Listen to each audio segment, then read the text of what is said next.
You have entered the Chronic's rabbit hole. And Chronicans, welcome to or welcome back to the channel. My name is Kang, aka Chronic, and we are back with the Burning Sun series from Rotten Mango here. We are at part 2 after about a month has passed since part 1. It's a lot to digest, so I kind of like to take a little bit of time between each one. But Rotten Mango is putting out so many videos of some current stuff going on with P. Diddy, and I have other episodes I want to check out, like the Halloween scene from her.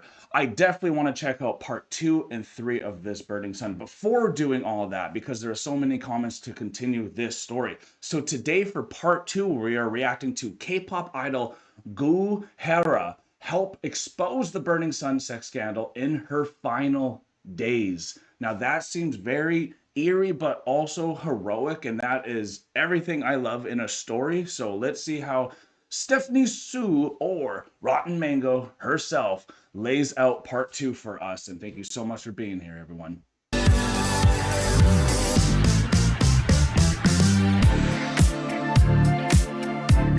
Before we jump into today's reaction, I want you to stay with me because this story is heavy, but it's so important to understand. In the last video we watched, we saw the shocking details of the Burning Sun scandal, a dark, disturbing chapter in K-pop's history. It involved Seungri from BIGBANG, Jung Joon-young, and Choi Jong-hoon, who were part of a criminal network where women were drugged, assaulted, filmed without consent, and sold to powerful overseas investors. The evidence came from over 200,000 leaked messages and videos, showing these idols laughing and bragging while corrupt police turned a blind eye. Today we're reacting to the story of Goo Hara, an idol who courageously fought to expose the truth behind this nightmare. Her story is heartbreaking and shows the real cost of standing up to such darkness. So please stay with me as we watch and react together, because this is a painful but necessary. Let's get into it, y'all. Before we start this, I kind of wanted to bring something up to give you context. I'm from Canada, and marijuana is actually legal here, weed. And something I found out from episode 1 of this Burning Sun scandal is that many of you said that people got more time for smoking weed than some of these sex trafficking ridiculous people. So I find that just insane, because I come from a place where you're allowed to smoke marijuana freely. And I could never, ever imagine anyone getting more than 1 to 2 years of prison time for what I just did. That's to show you the difference in how different governments work around the world and how different police work around the world, and so on and so forth. So I wanted to show you that example of different freedoms in the world and what to expect from other places. So with all of that, now I'm ready. It's early. We've got the energy drink in as well. This is going to be a long one. This is part 2. Let's go see it. I am almost 100% sure that Rotten Mango is going to get a little bit of a synopsis for what happened in chapter 1 or part 1 of this Burning Sun series. So I don't know anything about Goo Hara as well. I'm really excited to find out about her and her harrowing story. Okay, let's go find out together. Bada bing, bada boo. September 14th, 2018. It's the middle of the night, around 3:30 in the morning. The police get a phone call from a young man. He's 27 years old, and he says that he'd like to report an incident of domestic violence, assault. This is the Gangnam police, and this is happening in Gangnam, South Korea. This is like the Beverly Hills, the Upper East Side of Seoul. He tells the officers that he just tried to break up with his girlfriend, and she beat him up, assaulted him. The Gangnam police show up to investigate, and when they get there, the man is further explaining, I just tried to break up with my girlfriend because her personality, if you know her, she's very passionate. That's the nicest way to put it. She just has this over-the-top, dramatic personality, explosive. Her temper is out of this world. She's quite hysterical. So I just try to break up with her, and she loses her mind, starts scratching him across the face, twisting his arm, assaulting him, screaming at him, "Who are you to break up with me?" The police look at the man, and he does have pretty deep scratches on his face. They're quite bloody, actually. There's one right above his eye that's bleeding into his eye. There's one on his forehead. The police ask, "Girlfriend's name?" "Goo Hara." "Goo Hara? The famous K-pop idol?" from one of the biggest girl groups of their time. What the? This is a very delicate case, and they know this. The police start investigating, and there's just something that's not really adding up. No. If this man's story is true, why is there CCTV footage of Goo Hara, the K-pop idol, on her knees begging him to not do this to her?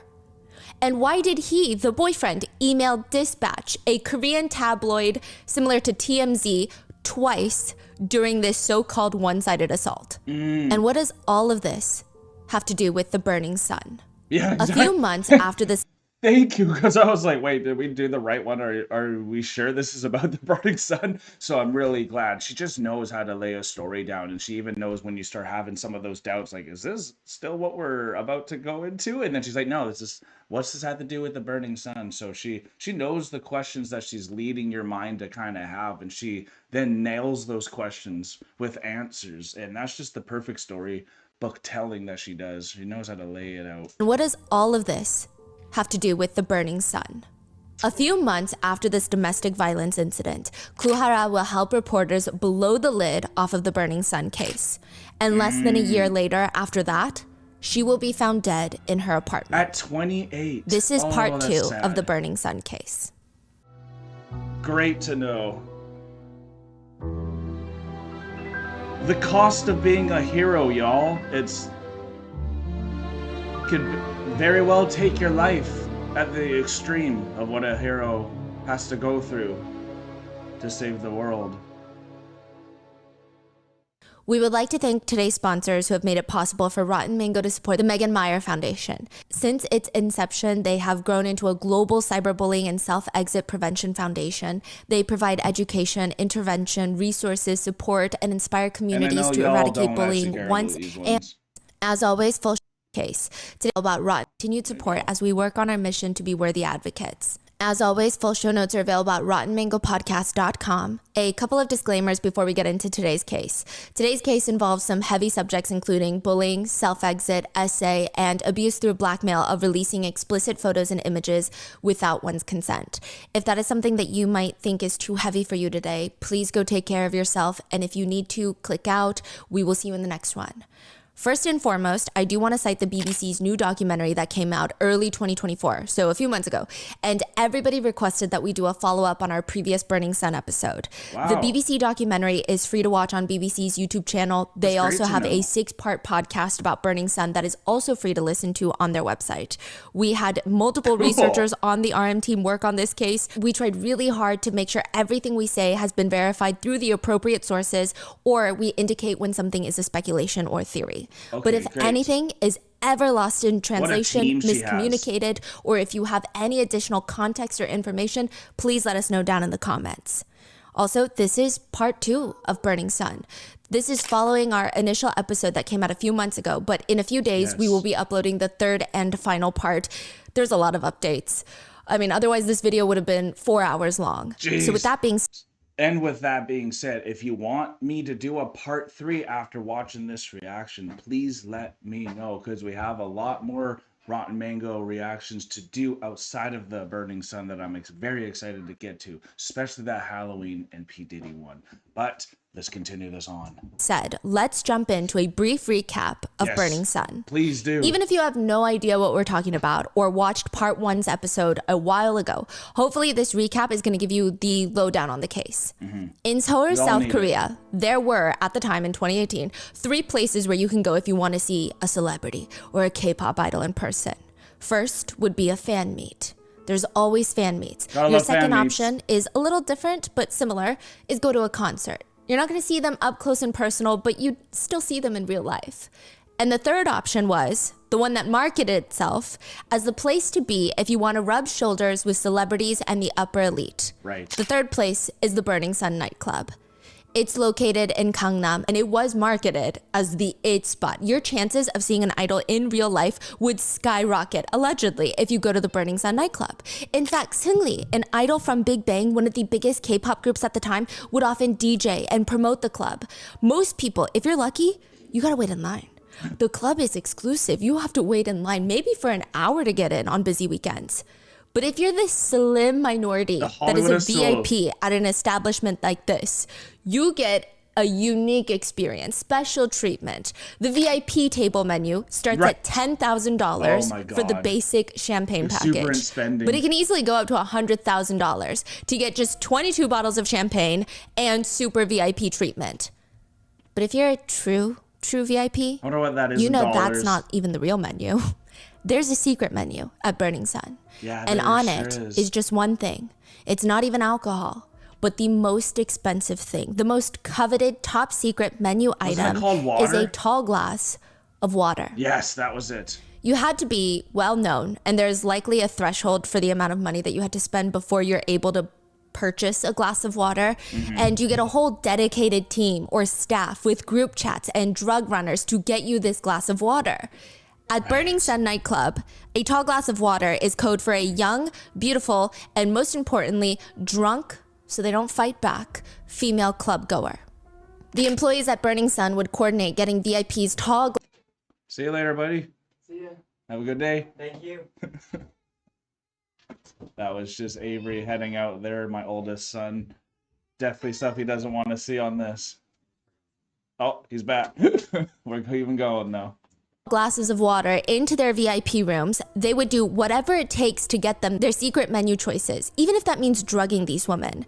Their drug of choice at Burning Sun was typically GHB. Basically, they would roofie these female club goers that have no idea that the employees at Burning Sun are even doing this to them, which meant it's not even about covering your drinks from other partiers. Yeah. The bartender is slipping it in.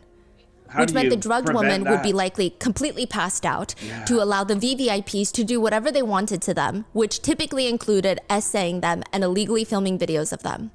There is a video of a woman being dragged into a VIP room, clearly unwillingly, and the employees do nothing to stop the situation or help her. It seems like a normal day at the club. Burning Sun is one of K-pop's biggest scandals to date, because it is revealed to the public that Seungri, the DJ, who sometimes plays sets at the Burning Sun, the K-pop idol that you could go see in person if you waited in line at the club, Seungri of BIGBANG, he's not just a DJ. In fact, he was one of the 4 directors of Burning Sun Entertainment, as well as co-founder of Yuri Holdings, a shareholder of the nightclub. Investigations also revealed that he was a member of various Kakao Talk group chats that had other well-known K-pop idols in the group, most notably JJY of Drug Restaurant, that's the band name, and Choi Jong-hoon of FT Island. The group chat messages exposed mentions of possible police collusion, tax evasion, illegal sharing of sexual images and videos, and the drugging and R-wording of women. These videos were shared into these group chats. Additionally, it has been stated that Seungri, as a way to get investors into Burning Sun to invest in his businesses, he would procure women to sleep with the VIP investors. The central figure in the Burning Sun case is Seungri from BIGBANG. The chat logs can be split into 2 different types of activities. One, which consists of Seungri sourcing women for his VIP investors, and 2, which consists of Seungri and other K-pop. This is a side note. I love actually what people need to do while performing, or I know she's not performing here and she's just being a great journalist and is executing the story there, but there's always something you need to hold or something to keep you in focus, and everyone has one of those things they need to do. So it's kind of cool to see what she's holding. I think that's like maybe makeup, or I thought it was a battery. But please let me know exactly what that is too. I think that's cool. But the way that she can lay down even quickly, if you didn't see part 1, she basically got you covered and gonna lead you up to now part 2 in case you did miss it, because it's a long go. But to know that like BBC has a full series on this, like for 6 episodes or something like that, it just must be such a big shocking event for everyone around the world to find that out. I know for me, coming into K-pop very recently, finding out some of these things, it easily could taint your view, because a lot of the times one bad example, one bad apple can ruin the lot for people's mind itself. So I hope this really didn't stop K-pop's movement at all. It sure doesn't seem like it has, but what a shocking case. I wonder if there's more of these cases around the world, which we do know, because if you look what's happening in Hollywood with P. Diddy stuff, there's a lot of things going on like this. So it's pretty creepy how many Burning Suns there are around the world. woman for his VIP investors, and two, which consists of VIPs. Seungri and other K-pop idols sharing videos of women that they have slept with consensually and sometimes not consensually, and videos of women that look like they are drugged and appear to be unconscious and did not consent to intimate relations or to being filmed. There were some supporters of Seungri, even after he pled guilty to so many of these crimes, that stated that he was not in any of the group chats that shared illegal videos of women. Even after our first Burning Sun episode, I actually got emails of people being like, you don't know what you're talking about. And that the chat rooms are two unrelated group chats entirely. And to those people, I think that they're entitled to their own opinions, regardless of if it's rooted in reality or not. However, I do hope common sense finds you soon. And I do wish them the best in their journey of self-healing that will hopefully come one day. Yeah. In May of this year, 2024, new footage and chat logs that have never been seen before were published by the BBC. Okay. Where there is clear, irrefutable evidence that Seungri was in those group chats that shared explicit videos of women. One piece of evidence provided by the BBC, Seungri responds in a group chat to a video that is sent of an unconscious woman being essayed. That was released by the BBC. If you believe that Seungri is still innocent and not involved in those group chats, please tell Seungri to file a defamation lawsuit against the BBC, which he has not done so far, at least as of public knowledge. Nor have we heard from his attorneys, even though we have been accused of defaming his great character. And not to mention, a new video was also published by the BBC of Seungri I was gonna say, Rotten Mango and her team must have a lot of people coming after her and them, like probably constantly. And I didn't even think about defamation in case you're misrepresenting people with your journalism here. And what a taking it really is to be a real independent journalist. It's quite admirable. That's a hero work within itself, and it's a tightrope you gotta walk, because you gotta be smart about it. You can't just willy-nilly be reporting things. Like, you gotta have the facts these days, because if you don't, it's gonna come back and bite you. So you don't want to just say things without knowing. So I love her stance here and be like, hey, I understand you really like this guy and is gonna break your paradigm if you accept what is happening here, but you want to be centered in reality so this stuff doesn't keep shaking you, because it's bigger than we all want to admit. So if you're going to get blindsided by this type of news, the world's not all roses, okay? character. And not to mention, a new video was also published by the BBC of Seungri angrily gripping a woman's arm, dragging her while screaming, shut up, follow me." Wow.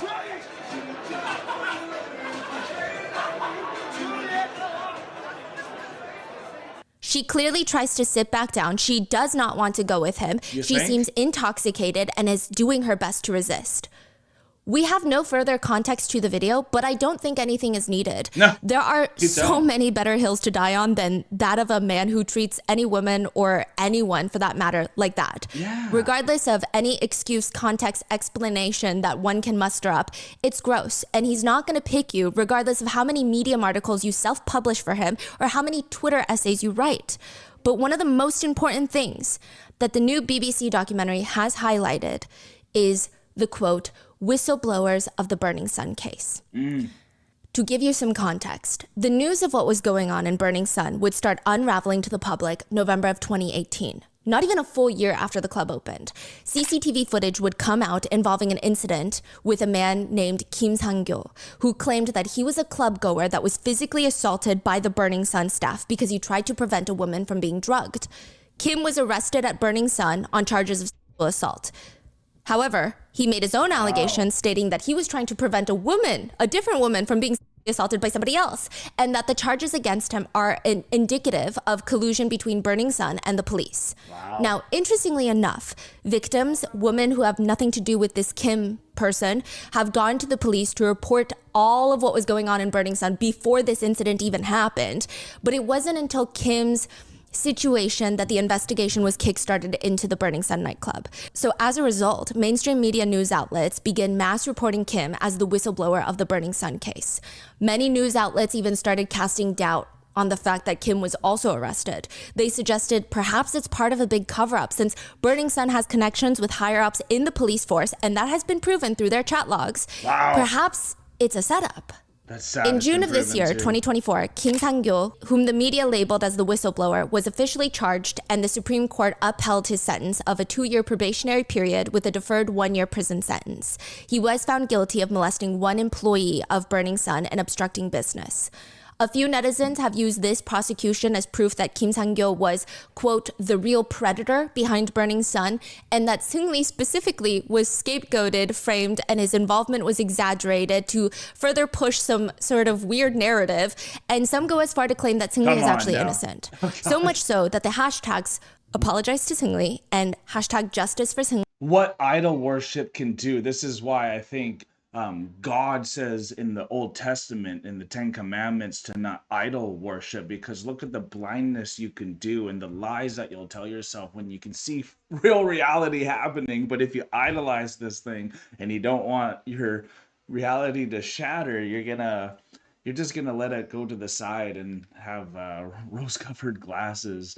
And it's sad to see how many people just won't change their opinion because of idol worship. Started trending. Oh my gosh. However, the majority of netizens with some common sense believe, no, Kim Sang-gyo can be a whistleblower and a criminal at the same time. Similar to how a K-pop idol like Seungri can leave a lasting imprint on the K-pop industry and be a criminal at the same. 1 second, y'all. My baby is crying upstairs a lot, and I need a bit of help. Okay, everyone, babies are good upstairs. Here we go. Like Seungri can leave a lasting imprint on the K-pop industry and be a criminal at the same time. Those things are not mutually exclusive. Mm-hmm. So for a few netizens that are still unconvinced, please take it up with the courts. The official guilty verdicts of just a few of the men involved in the Burning Sun, including the controversial whistleblower, are as follows. JJY was found guilty of gang R-wording, filming and distributing illegally recorded videos. He was sentenced to 5 years in prison. Choi Jong-hoon was found guilty with gang R-wording and sentenced to 2.5 years in prison. Seungri was found guilty and charged with overseas gambling, the embezzlement of millions, procurement of prostitution, mediation of prostitution, spreading illegal pictures, instigating violence, and other small business-related charges. He was sentenced to 18 months in prison, which he pled guilty to. Kim Sang-gyo, the quote whistleblower, was found guilty and charged with molestation and obstruction of business. He was sentenced to 2 years probation and a deferred prison sentence of 1 year. All 4 of these individuals were found guilty beyond a reasonable doubt until irrefutable evidence comes out, which I haven't seen a single solid piece of evidence that is verified and can actually be argued in the court of law in any of the Twitter essays, Twitter graphics, long threads, Medium, self-published articles. I haven't seen anything. Until irrefutable evidence comes out and officially exonerates these men, you hear that? Those are their sentences, those are their crimes, and those are their records. Oh my God. She is incredible at this. The authority that she has, you better listen to her. She could be a lawyer herself. I truly mean that. And on the flip side here, being a whistleblower is so important, y'all. A lot of the times whistleblowers can be comedians. They can be people inside of the actual industry that it's happening in. And regardless of who does it, it's such a daunting task. And I think that's why comedians probably can whistleblow the best, because it's always in a joke style when you bring it up. But it's, for me, when these moments happen to really, really famous people, I'm thinking in North America, 2 that are popping up in my head. Michael Jackson and Bill Cosby. Legends of their time. Honestly, top peak performers in their category. And the stuff that happened to them with what happened in their court cases made a lot of people leave them and or turn a blind eye and not even care and keep going to their product. So I think everyone has their right on how to do that, because even on my side, outside of that, there was a wrestler who ended up doing some really bad things to himself and his family, but I still like watching his matches from the past, so I could be guilty of idolizing people that have done bad things still. And I think it's just interesting what the human psyche is able and willing to do with people that you idol or love. So again, there's so many thoughts that happen with her storytelling here. If you want a further deep dive, feel free to watch our previous episode on Burning Sun, which will be linked in the description. But one of the more important aspects of the new BBC documentary is that it has shed light on 5 women that are responsible for exposing the Burning Sun scandal. It's 5 women. The 5 women who honestly should be remembered as the real whistleblowers and the ones who blew the lid on Burning Sun. Let's remember them. This is the story of how one woman's police report would kickstart the entire case. A second woman who secretly dropped 3 USB drives off at a lawyer's office containing all of the evidence. The third woman who suffered death threats and 2 miscarriages and still would not back down because she believed the public deserved to know the truth.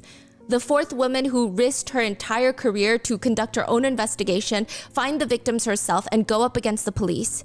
And the story of a fifth woman who sacrificed friendships in order to track down a corrupt police official and who would be found dead in her apartment before anyone could say thank you. No way. Reporter Kang inserts a USB drive into her computer. And now it's the waiting game. It's taking longer to load all these files, a lot longer than she initially expected. I mean, she kind of had an idea of what was going to be on the USB drives. Her friend, who happens to be an attorney, called her, and he's like, hey, I need you to take on this big case involving this massive K-pop star that is allegedly involved in some shady activities in their private lives. A whistleblower had dropped off 3 USB drives filled with evidence at the attorney's office under one condition. She remained totally anonymous. Both the attorney and reporter Kang have a vague idea of what's going to be on these USBs. 3 years ago, there was this incident.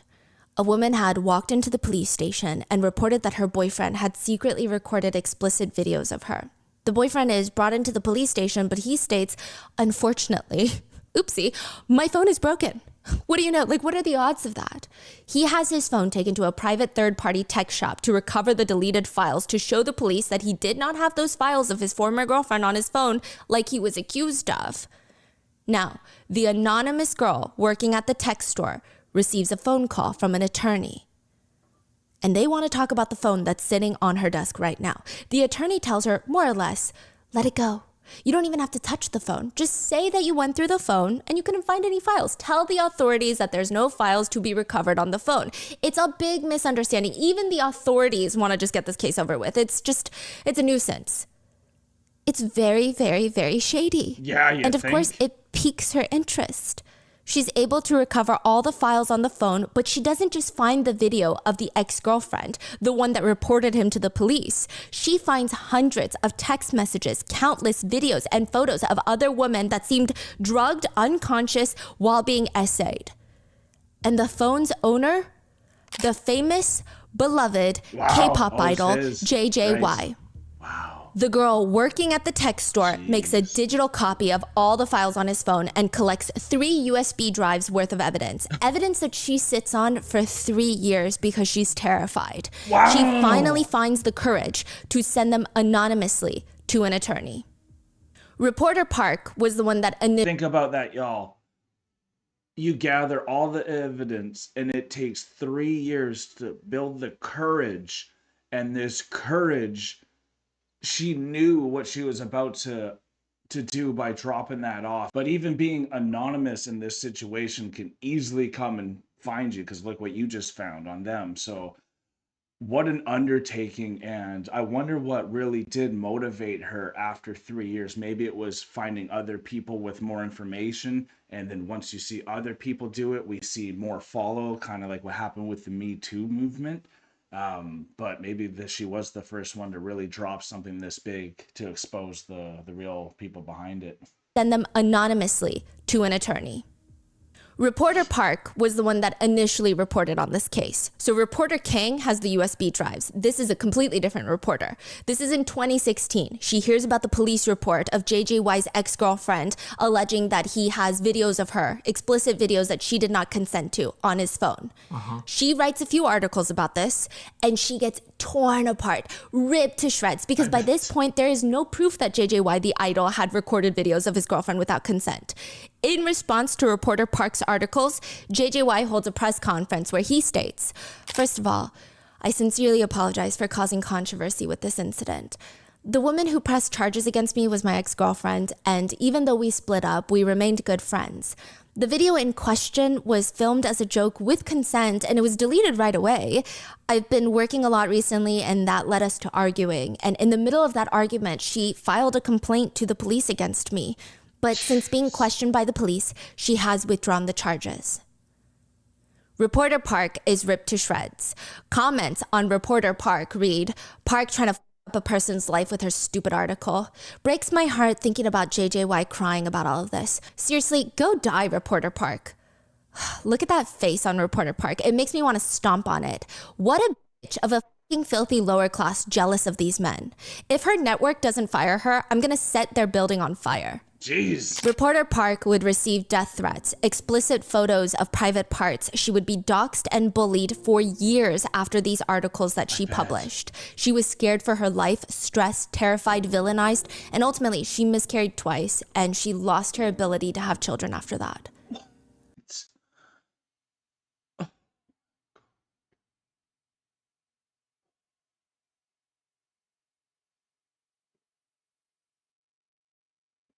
It's so sad what stress can do.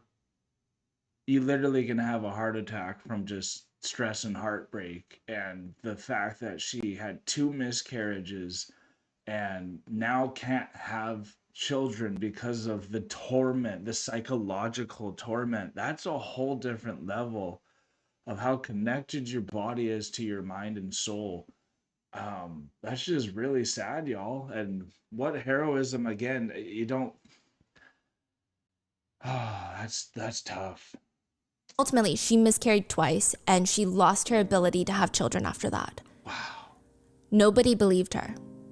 But now, 3 years later, reporter Kang has the USB drives that the tech shop worker had copied and kept as evidence. Reporter Kang starts feeling the nerves creep up on her. The files are done loading. She clicks on the first file, and it takes her a few seconds to even understand what she's looking at right now. It is not the ex-girlfriend that initially made the report against JJY. It is a video of a completely different woman, naked, in a bed, and she looks like she's on drugs, or she's practically asleep. She looks completely unaware of what's going on and what's happening to her, and the fact that she is being sexually assaulted right now. By JJY. Yes. Oh, jeez. Reporter Kang says her heart starts beating faster and faster. She clicks the next video file and it's another intimate act, a woman engaging in oral activities with a guy, but it seems like she doesn't know that this is being filmed. It seems like it's being covertly recorded. There's a video where a woman is clearly unconscious. Some of the other ones, it's hard to even know if they're consenting or not because it's hard to know if they're even awake. You can't really say for sure, oh, they're awake or this is just, you get it. A lot of the videos look like whoever is filming wanted it to be filmed without that party's consent though. So already illegal. File after file, there's more K-pop idols with wholesome beloved images that are using women for and sharing videos of them in these KakaoTalk group chats. And it's not just JJY. The 4 main names that stick out to her are Seungri from BIGBANG, JJY, whose phone copy this is, Choi from FT Island, and someone the members keep referring to as a police prosecutor general. I love the receipts that she shows here for people that want to deny reality. Sometimes showing receipts opposed to just speaking about it is what they need to see to finally break the paradigm. And wow, it's just, I can't believe what guts it would take to take on this, to try to take this down. And I wish more people did this, but you can understand why more people don't want to do this because of the consequences that happens. But cognitive dissonance is real, y'all. When you get information that contradicts your reality, this is what makes it hard for, I think, a lot of these idols to really get correct justice to them when they do stuff. Police prosecutor general, someone high up in the police. Reporter Kang realizes that she just uncovered hundreds upon hundreds of text messages, including photos and videos of women being secretly filmed during intimate relations and even videos of SA being circulated between famous celebrities, wealthy business investors, and a powerful police official. Reporter Kang is shaking at what she's reading.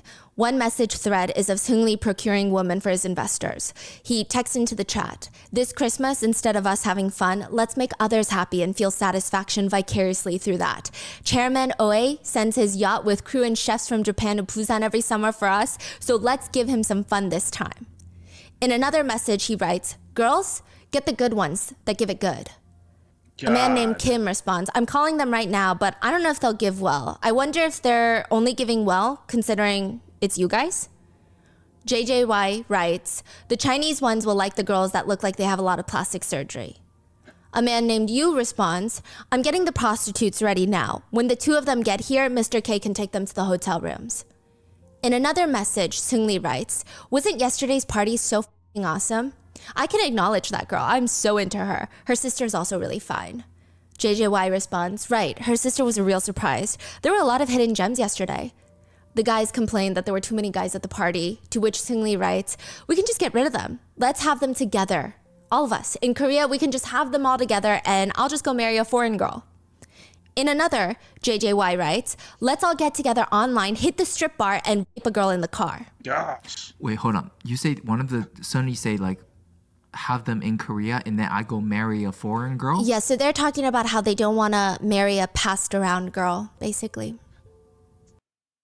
I understand. And thanks for that question. Because again, and I really love their dynamic, Stephanie and her husband here, because he asks the question where there's that little bit of context that is being missed. And what's nice about him being there while she's reporting this story is she still is getting feedback on a finished product because they have to have the script perfectly done, but then they're still able to improvise on the follow-up questions sometimes that maybe wasn't thoroughly thought out, and then when you say it out loud and finally in the moment you're like, oh man, I wish we kind of had that more context here, and he's able to provide that. And again, it's always at the time when you have that question going in your mind, like, why was that needed in this context? It's going relatively quickly with all this information. Sometimes these things need the extra context. And like she said, there's so much information that recently came out for this too. So she's doing such a good job with these, and he's doing such a good job with these follow-up questions here. Wow. Then a series Makes of text sense. messages were sent into the group chat after a fan sign that a few of the idols had attended, and they giggle about how one of the girls was so drunk, well, or potentially drugged, that she tripped and hit her head so hard they heard her skull cracking. They were so terrified that she was gonna die. Laughing emoji, crying emoji. They stated it was the funniest thing in their entire life. Oh, no. They sent those messages after gang R-wording a fan from their fan meet. Oh gosh. Another can you thread imagine is of a that? group chat member does that stating happen? he has a girl with sleeping pills in her and he did her. In other messages, they joke about how they don't like when they send videos of girls that are passed out and being essayed because it looks like they're not even alive. One of them argues, "So what if she's out of it?" To which JJY jokes, "That means you raped her, LOL."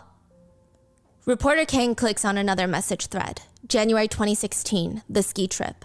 A video is sent to the group chat while the guys were on this ski trip, and the video is 24 seconds long. It does not appear that the women in these videos know that they are being filmed. In fact, it doesn't even appear the woman knows what's going on. The video is of a man on the sofa pulling a woman's undergarments aside and touching her down there, but she looks slumped over and unconscious. Another photo is of a man's hand touching a woman's breast. Another video is filmed from the second floor of the ski chalet, peering down onto the first floor, where the women, again, are clearly not aware that these videos are being taken. Another video... Most likely, all these men doing these things are just some of the most insecure people you will ever meet. And they've been doing some creepy things since they were a child and just been lurking and progressing on their perversion. And it's just finally caught up where you can't stop it. And it's so, I think, fascinating to think that even the mind can get there. It's just like, what is a human for the ability to do these things and to be on every side of this story here, yet we're all made from the same material. It's just, it's crazy to think where people choose their choices, right? Like, Man. Is of a man walking through the hallway, opening the door to a bedroom to see a man having intimate relations with a woman. It is impossible to tell if she consents to the intimate relations, but clearly she doesn't know that she's being filmed. Seungri responds in the group chat, because he is in the group chat. He responds, "Who is it?" The friend Kim responds, "Hee hee, redacted's friend, redacted. The one who talks a lot?" 1 minute later, he sends 3 more pictures. According to the BBC, all 3 pictures depict the R wording of unconscious woman. Now, I do want to say something on this again, and I always do because I need to know this conversation for where people are, because I was even taught with Harry Potter, you're supposed to say the thing, you can't give it power.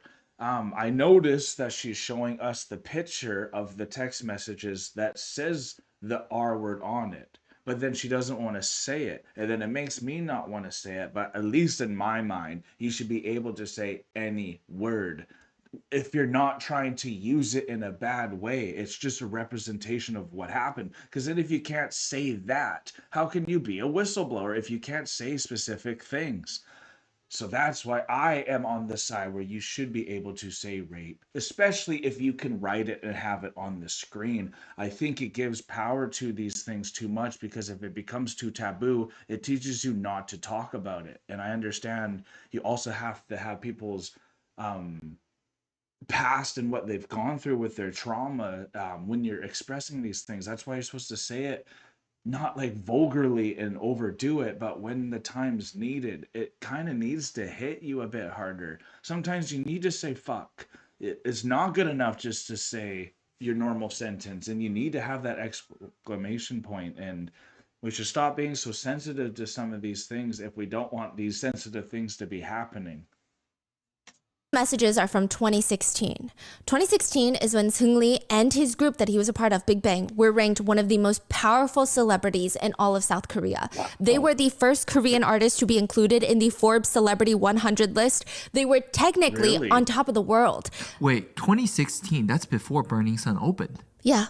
So they've been doing this type of things like without So this the is nightclub. before Burning Sun. And nightclub only almost provided Accentuated a it. space for them to do it even bigger. The nightclub employees that were interviewed for Burning Sun said the VIP rooms almost seemed intentionally constructed to be in the very back of the club where no one can hear anything. And it was under a hotel. And it was in 2016, under a hotel. Seungri is on top of the world. That's all people are talking about. That and BIGBANG's new song, Fantastic Baby, the first K-pop music video to pass 300 million views on YouTube. Oh, wow. The only They're big other deal. thing in the K-pop world that received that much attention in 2016 is probably the fried rice picture. A picture of fried BTS rice at goes the viral time. in 2016. Wow. 2016 is a very strange year in the K-pop world. And A the K-pop world. idol by the name of Sulli, or Sulli, goes viral for her Instagram picture of her fried rice. This is the picture.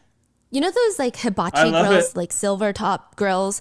Well, there's a pile of fried rice on there, and the rice has been rearranged to look like it spells I love you, I heart you. But the I is shaped like a private part, and there's 2 eggs at the bottom that look like balls, right? Yes. Sulli posts that onto her Instagram and quickly deletes it.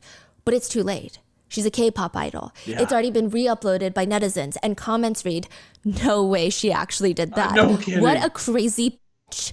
She must be getting some really good D right now." I honestly think once her attention drops, she's gonna release her own intimate video online. Wow, her boyfriend's D must be like a drug. I'm actually worried for her parents. A sane person wouldn't even post this on their private Insta. Are her parents not embarrassed for having raised their daughter like this? This was the confirmation for netizens. That little fried rice picture was confirmation that Sulli, the K-pop idol, is a sex addict. Another comment reads, "She's a sex addict. She needs therapy. It's like she was born to be an adult star." Have you heard of the group FX? Yeah. They were one of the most iconic groups in K-pop, and Sulli was a member of FX. Okay, Sulli wow. has this very ethereal quality to her. She looks like a fairy. That's what she was known for. People really, really love Sulli. She's very angelic looking, talented, and it's really hard not to root for her. When she first debuted, it was released that when she was younger, She would go to this church retreat where Pretty. these two girls would repeatedly bully her. They would hold her head underwater and not let her come up, nearly drowning her. Since then, Sulli suffered from severe aquaphobia, and she wasn't even able to wash her face properly for the longest time. Wow. But she's like, sad. that's not going to be my life. I am determined to challenge myself and overcome it. So one of her biggest bucket list items was going scuba diving. Jeez. Which she is eventually able to check off. Wow. She has this very it factor about her. A famous director would even say she's confident, shines under bright lights, and has the face of a princess. Of course she was going to be famous. Jeez. 2013, 3 years before the fried rice scandal, Sulli's image comes crashing down. Why is a scandal about fried rice that has a... What do you think a phalanx is when you look at all these architect things around the world, like in front of the monument in front of George Washington's thing there and all these posts, like they're all dicks. So like we worship the dick since day one, y'all. And who cares if someone made a picture saying I love you and the eye looks like a dick? The fact that that became scandalous to me is so incomprehensible coming from a place like North America where the sexual freedom is so large here. So I know places like South Korea and other places, their sexual freedom maybe isn't as liberal as say over here in Canada. So it's just interesting to see how that even gets you scandal and hatred. Where over here you probably go viral for that. And she did go viral clearly, but it sounds like in a pretty negative way. And again, I almost feel like I've seen this woman because of her modeling pictures. It just looks like that face that you've seen because it's so angelic. She is caught by the paparazzi spending time with this rapper named Choi Ja, or I guess the English pronunciation would be Choiza. There is just a lot to unpack here. Choi Ja is around 33 years old at the time. Sulli is 19. Ooh. They have a 14-year age gap. On top of that, Choi Ja's rap name is allegedly after his, quote, large penis. So at first, both parties do not confirm the dating rumors, but a netizen posts on a forum about how they found Choi Ja's lost wallet and it had pictures of Sulli in it, which, like, what are the odds? People start going crazy at this point. Again, their agencies are still denying the dating. SM Entertainment, the agency that Sulli is signed with, says Choi Ja is only a senior in the industry who's like an older brother to Sulli. They are not dating. Since they're close, though, they do meet often. Eventually, the relationship gets confirmed and all hell breaks loose. It's just unleashed on mainly just Sulli. I mean, I think we can all have our differing opinions on what age gaps we're comfortable with, but their relationship is not illegal. She was of age when they started dating. And I personally feel like I can't comment considering she seems to have a lot of love for him even after they break up. But I would hope that they were just good for each other, right? But there is a problem with how netizens react to the news of their relationship. After it's confirmed, news starts coming out about how Choi Ja is this romantic guy. He writes love songs for his girlfriend. That's the image that he's receiving in the media. Meanwhile, Sulli's Instagram is flooded with people calling her a sex addict, mainly because she's dating someone with a stage name that refers to his private parts. Which he even later states he regrets his stage name for the sake of his mother. She's so mad at him for it. He wishes that he could change it, but it feels too late now.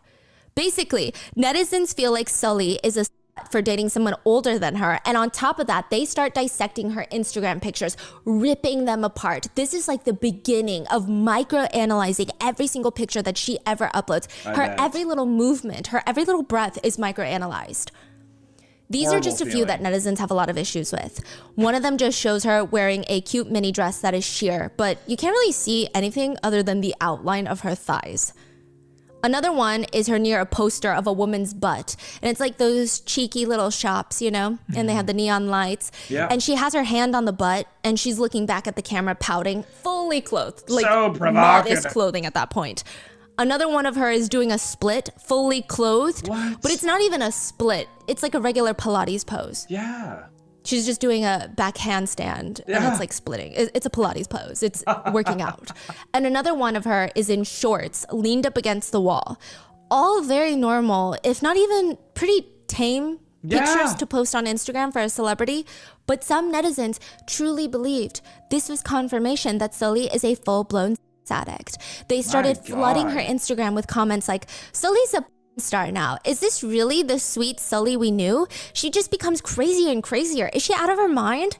She just wants to suck Choi Ja's private parts. She has no talent, but she's good at being a pervert. She's ruining her own life. Where is the pure and innocent Sulli now? I don't like her anymore. She's a Wow. One netizen sums up the quote controversy really well, which is, an idol performs as a sexual object, but must pretend does not exist. So they're saying SM Entertainment and all these agencies in K-pop will sexualize their idols to nobody's end for commercial success. But the minute that the idols themselves choose to do something with their body, that's not even inherently sexual. It's disgusting, it's vile, it's filthy. Right. It's like this weird, sick gaslighting game that these people are playing on themselves. The controversy becomes so big that either That is pathetic, and what a good way to bring that up, because over here we're so commercialized to be sexual, and we're not punished for it. There's some things happening maybe in the States that are trying to reverse that in a lot of places that are causing some controversy, but at least where I'm from, you can show off your sexuality any type of way. So I think that's really interesting to think that the K-pop is really pushing these idols to be the sexual icon, but then as soon as they show any form of maturity and being an adult and just having good taste and having charm with them, even that was all charming photos, if anything, not seductive in any way. I guess a little seductive, but if you're upset about even a little bit of seductiveness, it just shows the insecurity of like romance itself. Like, yeah, there's seduction in romance, and that's not wrong. So pretty interesting to think how different places really view what sexuality is. Indirectly or directly, it leads to Sulli leaving FX, the group. She states that she will still be managed under SM Entertainment, but will pursue acting. It is around this time that Sulli starts spending a lot of time with another famous K-pop idol, Goo Hara. The two almost become best friends, inseparable, and they will die within a month of each other. Man, Goo I was gonna Hara say, is that a looks singer like the that girl. debuted with the girl group Kara. So both of them are from like the most massive girl groups of all time. Kara was huge back in the day. They are one of the most memorable girl groups. They were one of the most popular South Korean girl groups in Japan. And out of the 5 members, Japanese netizens once nicknamed Goo Hara specifically the most beautiful Korean girl group member. In Korea at one point, she was even nicknamed Goo Barbie. And around the time that Sulli's dating scandal Barbie. breaks, Goo Hara has her own dating scandal. She's photographed at a park walking around holding hands with a man. It's nighttime, so it does seem like the two of them are walking around at night to avoid being seen. It seems more of like a private little escape. That's what it looks like. The man in the picture with Goo Hara is Highlight band member Jung Joon-young. And Highlight is a K-pop group. Oh, Yes. And just wait, he's gonna come back around during Burning Sun. yeah. Interestingly, but not surprisingly, Sulli and Hara are the ones that are mainly criticized and bullied for being in a relationship with other famous celebrities. Man, At the time, so the two guys, weird. they don't really get much, if any, backlash. Sulli is accused of being a sex addict and a whore for dating someone over a decade older than her. Interestingly, he doesn't get hate for dating someone a decade younger than him. And as for Hara, a lot of toxic netizens just hate the fact that Joon-young didn't choose them and that he chose Goo Hara. Even though this is Goo Hara's very first public relationship, she's a full-fledged adult, netizens give her the title of being boy obsessed. Even though she spends almost every waking hour at work, performing, practicing, doing tours in Japan and South Korea, and doing other work-related events, she is considered boy obsessed. All she can think about in that pretty little head of hers are boys. At this point, Come on some now. netizens are so riled up about her relationship with Highlight member Joon-young that they're willing to do anything to prove that Goo Hara is not worthy of dating him. Some netizens make it their full-time job to find something, anything that's going to confirm what they've all been thinking. Goo Hara is not special, she's really not that pretty or talented, and she's not deserving of Joon-young. That's what they're thinking. They're honestly like vultures. They act like they're working for the CIA, when in reality, they're not being compensated. It's not their job. They're weirdly obsessed. And instead of arguing something is for national security, they're just straight up trying to bully someone on the internet. Someone that doesn't even know that they exist. and they find what they're looking for. Oh no. They dig deep into Hara's old social media from before she became famous, and an old picture of her resurfaces, kissing her boyfriend at the time. It's not even like extra, it's like a light little, and there's a picture taken. They keep digging. They come across a series of photographs that look like Hara and her then boyfriend. This is again before she's famous and her boyfriend's also not famous. There are a series of photos that look like, from context clues, they're celebrating her birthday and maybe a dating anniversary. That's what it looks like, which is fine, but netizens find a few problems with it. First, in this series of pictures, there's one photo of Hara and her boyfriend taking a picture in the mirror. Her boyfriend is holding up the camera and she has her arm around his shoulder. To me, the picture looks really normal, but a lot of people said that looks very suggestive and sexual. Then some of these netizens do more digging. They look for any sort of identifying pieces of furniture or layout in the place that the pictures are taken, and they cross-reference them with houses, hotels, pensions in the area. And they come to the conclusion that the couple were renting out a pension for this anniversary event. A pension, first of all, it's staying the night together at a place, which is crazy to them. Now, to give additional context, a pension is a short-term rental. It honestly is just like renting out an Airbnb. But like Korean netizens have stated the idea of spending the night at a pension with your significant other is regarded in Korea as the same as spending the night at a hotel or a motel with your significant other. Basically, you mention the word pensions and Koreans will assume is involved. Right. Then the third thing that netizens hunt down is the picture of Hara. And the picture is horrendous quality, but you can tell it's Hara, and she has this cake in front of her, and they count the number of candles and discover she's turning 17. When all of this starts circulating on the internet, Goo Hara's friends come out to say, actually, we were all there celebrating her birthday. You can't see us in the pictures, but we were all there celebrating her birthday as a group, and this is wild. You guys are insane. Like, netizens need to calm down. Jeez. The netizens are on a rampage, though. They're out for blood. They're not going to stop now. They go as far as calling the listed pension, asking about reservations that would have been made that year under the name Goo Hara. No? Then what about these names? The list of Goo Hara's friends that came out and said that they were there. The manager stated there were no reservations under those names. The netizens take that as, okay, that means it must have been under Goo Hara's boyfriend's name and it must have just been them as a couple. They go back to the fine print of the pension listing website and it says this specific pension only allows reservations for couples. They go through the listing photos. You can see a shower is made of glass and you get a clear view from it from the bedroom, so it kind of feels like a love-centered pension. The netizens say this is basically a love motel. So there, they did it. They did all of this work to prove that Goo Hara maybe had underage, or maybe she just rented out a pension so she could hang out with her boyfriend. From then on, there would be articles about Goo Hara. That's so much time. One article would be titled, Goo Hara party pictures, mannequin body and perfect proportions. So it's just talking about her body, which is already such a questionable title. But the comments would read, even years after this, we're interested in her pension, not her fashion. Goo Hara is not normal. She went to a pension that had a bathroom with glass walls with her boyfriend when she was 17 years old. Another article that has nothing to do with Goo Hara, a netizen writes, about Goo Hara's pension. It's not the idols that are going through a hard time, but the company CEOs. Stop backstabbing the companies that helped you rise to fame and treat them well. Kids these days always causing trouble. Wait, who treating who well? So this comment is about another scandal that was a stupid scandal of another K-pop idol. And the comment reads, these K-pop idols are ruining these SM Entertainment and all these entertainment company CEOs' lives by creating these scandals. There is a talk show called Radio Host where celebrities will be interviewed by other celebrities, or they call them MCs. At one point, they were to a degree considered the talk show that was not afraid to ask tough questions for celebrities.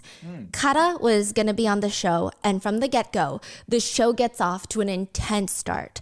The host label in front of her face on TV, Goo Hara as a relationship idol.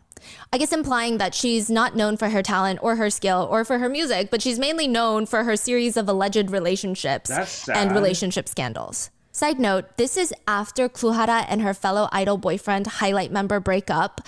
Goo Hara was actually spotted out with another idol around that time, and they were just grabbing lunch. I saw the paparazzi pictures. They look pretty platonic. They look like friends grabbing lunch, which even if they're not, even if they are dating, doesn't matter.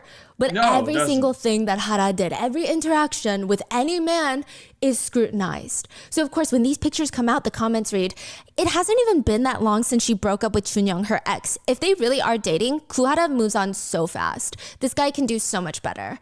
I say this as a fan of the male idol. You can date girls. Just date girls on your level. Goo Hara's not on your level, meaning she's beneath him. Another reads, don't care, but he can do so much better. She was in and out of a pension with a man since junior high and then dated Joon-young not too long after her debut. And here she is with another man. She's one of those typical girls who just can't live without a guy. Gosh. It's so crazy. People are harsh. In America, when a celebrity gets in a relationship, most of the time people are very happy. It's celebrated. And exactly. It's almost like a good thing for them, right? Yeah. Like relationship usually helps their career. Bradgelina. But in Korea, it's like that. It's the end. It's What it's a so contrast. crazy. I find it a red flag when there are K-pop stans that hate idols being in relationships. Yes. Maybe if they're in a relationship with someone really dangerous or problematic, that's one Yeah, thing. But if it's that's the for idea anyone, of them though. dating, Yeah. is just bizarre. It is bizarre. It's pretty clear that Hara knows that the hosts of the show are going to try and talk to her about these incidents, and she's not wrong. Goo Hara is instantly uncomfortable when the hosts turn their attention to her, and they start off by saying that Hara was scared to be on radio host, and they're joking about it. They're like hee-hee-haing, but they say that in and of itself is telling because a guilty conscience needs no accuser. What are you scared of if you have nothing to hide? One of the hosts straight up asks her, what questions are you the most scared of? If you tell us, just don't talk about this, we won't talk about it. Hara responds, you're still gonna ask about it anyway, even if I say. And the whole time she's smiling, she's playing along, she's not trying to kill the energy and be firm like, no, this is my boundary. She's being very cordial. No, we won't ask about it if you tell us. Dating, I don't wanna talk about dating. The male host responds, oh, that would take too long anyway. Which part or person do you not want us to talk about? What I don't part have anything to talk about. Why do you guys keep doing that to me? It's because if we take out the dating conversations when we talk to girl groups, then there's not really anything we can talk about.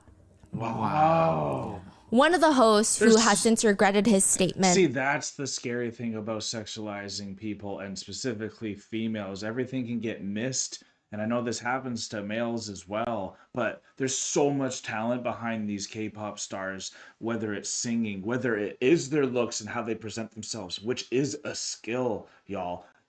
Their movement, all their dancing, they're a trifecta of superstars. So just to bring them down to just their relationship, it's such a demoralizing and demeaning feeling. And I think that can stop other people from trying to get into this industry, seeing how you're being treated as well. So hopefully in South Korea, it gets a bit more balance on how they're treating these girls. For the day and age we're in now, we need a bit more ability to show yourself now, you know? Turns to her and says, oh, she's like the dating idol. I'm the what? The dating idol. I'm not. Hara has a water bottle in her hand and she slides it across the table. I almost missed it because she doesn't chuck it. She doesn't throw it. She doesn't even slide it with much force. It's very like, stop. It's like if you were to throw a tissue at someone or to kind of gently tap someone's arm, like, stop it. It's more of the action that signals something rather than she's trying to hurt somebody. Remember this bottle. She pushes the bottle to the host that calls her the dating idol and she's trying to laugh it off. But the host all seem shocked that she threw the bottle. This is crazy. Like, like obviously she's like saying no. Like, how much more do you want someone to say no to? And then she gets called out for being not nice or aggressive. Oh, that's nothing. She's going to have to formally apologize. In a joking way, the host said, oh, you're giving this to us for him to drink it, right? Headlines will read, Goo Hara gifts host with a drink, and they're all laughing. So you don't want us to talk about your dating. Yes, because even if we open the door and I talk about it, there's going to be weird articles written about it. Listen, some advice. Typically, once articles keep coming out, people stop caring so much. But interestingly enough, I looked into it and your relationship life doesn't seem as passionate as one might imagine. As I've said before, our Japanese promotions were very long, and that's all I'm going to say about that. The hosts joke that throughout the show, they're going to keep asking her. They literally say in front of her, it's okay. During the rest of the show, we'll keep nudging her to talk about it gently, like here and there. And she just laughs and says, no, please, no. One of the hosts pulls out his cards, like half of his cards that he's reading questions off of. Because you know those talk shows, they have the little key cards. And he says, well, if we don't ask about Hara's dating life, I guess half these cards are gone. Jeez. Up until this point, it's a little awkward. You can tell Hara does not want to talk about these certain things. But the way that the both sides are playing it off, maybe you could pass it off as like one hee-hee joke. The 4 male hosts and Goo Hara. And it is, up until this point again, it's not uncomfortable to watch because she's trying so hard to nicely, very professionally, and without killing this lighthearted atmosphere, she's trying to set a boundary. Yeah. But the tone starts to shift when the girls reveal that one of the male hosts came to see them in the dressing room before the show, to which the guy MCs poke fun at the fact that the senior went to go say hi to the juniors. In Korean culture, typically the younger person or the junior in the industry has to go to the seniors and like insa, like say hello, thank you for having me. Wait, they brought this up in the middle of the show?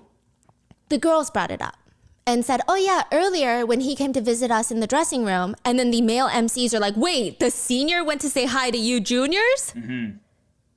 Wow. And the girls are freaking out and they're all waving their hand, no, we were getting ready because immediately this is gonna look really bad on news. And they know what they're doing. Yeah, like they are purposefully like setting them up right now. Yes, and I know for maybe not a Korean audience, it sounds like, why would that be a setup? But in Korea, these types of honorifics, it's basically going up to your boss and being like that's literally what they're saying. No, worse than that. It's like a person without manner, just rude, disgusting, disrespectful. Yeah. Thinks they're the shit, thinks that they rule the world. Like it's giving a very bad connotation. And the girls, of course, they start freaking out. They're waving their hand. No. We were getting ready to come say hi. We were getting ready first, but we had to get ready first.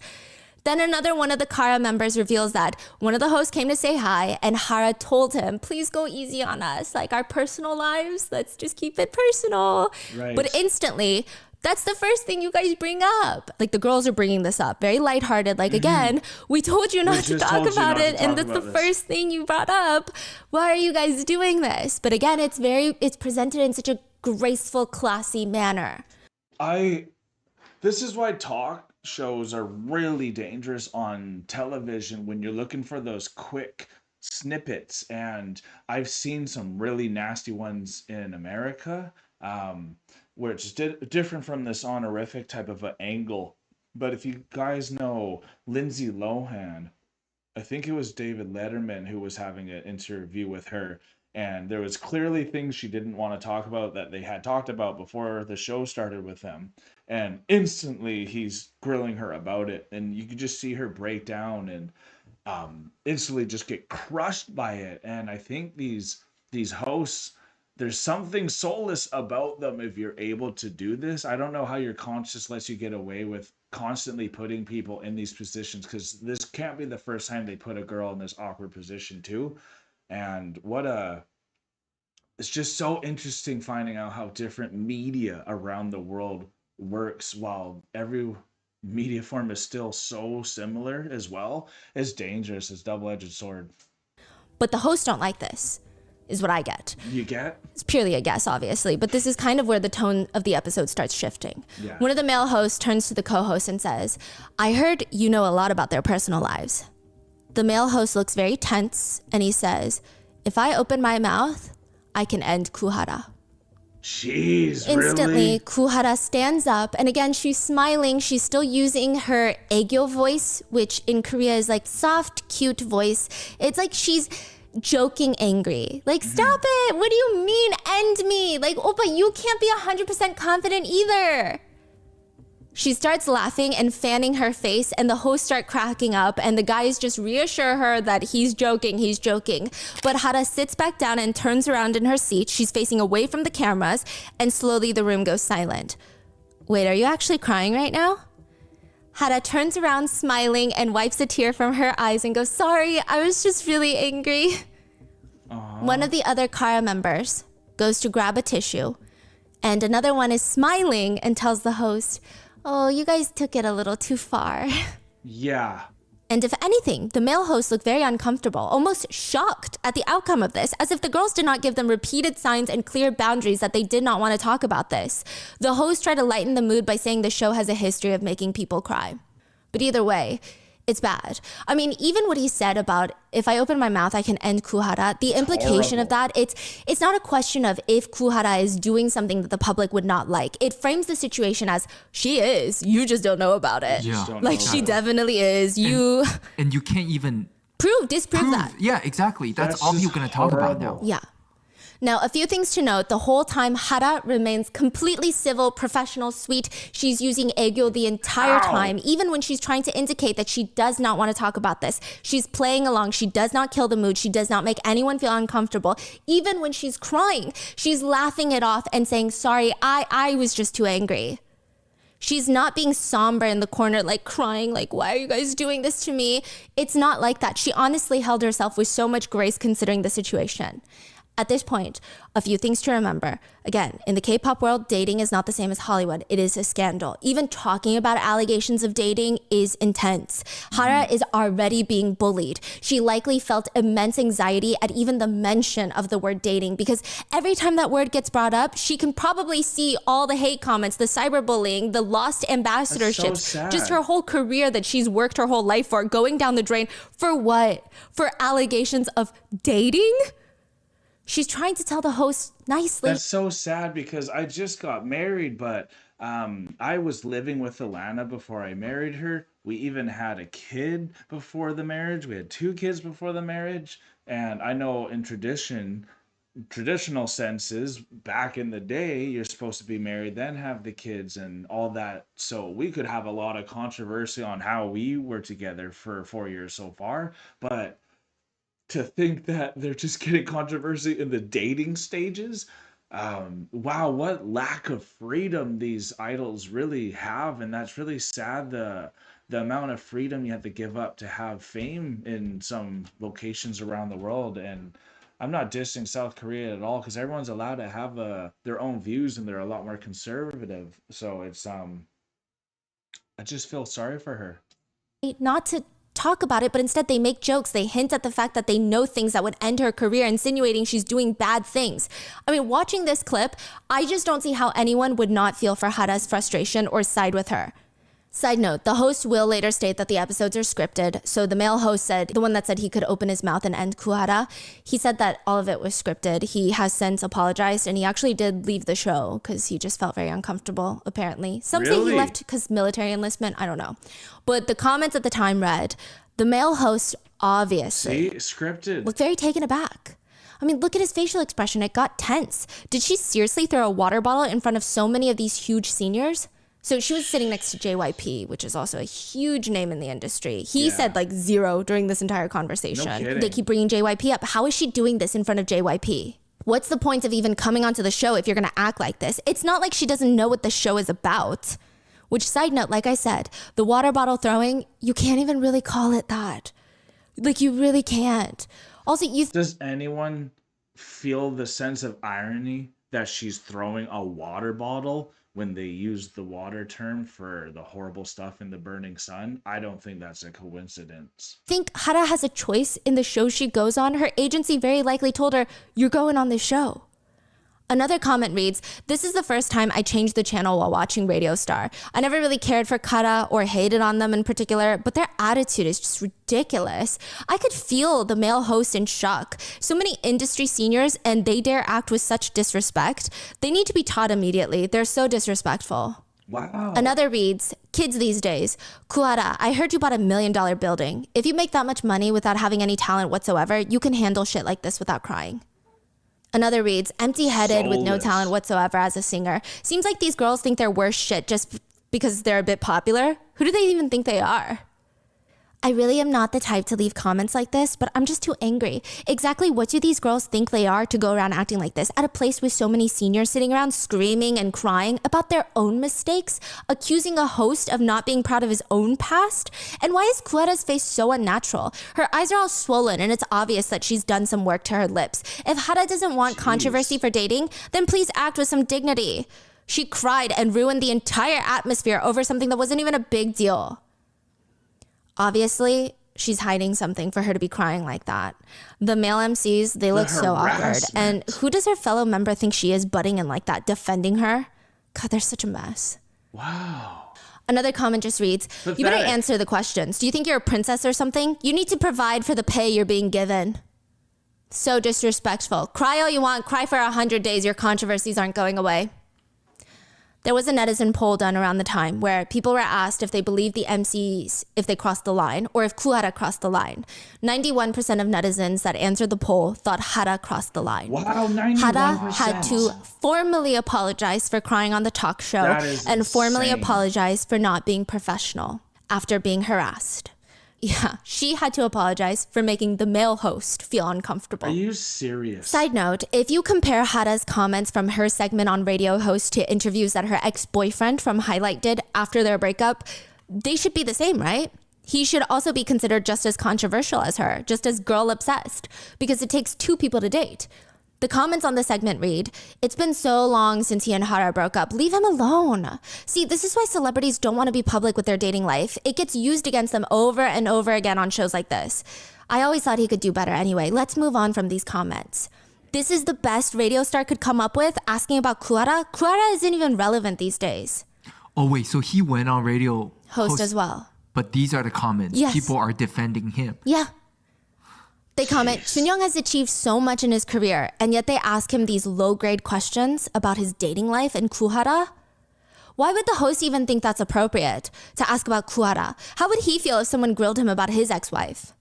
5 years after Goo Hara's appearance on Radio Host. So that's how you say it. Not Goo, it's Goo Hara. In 2018, a new Google trending search result gains traction.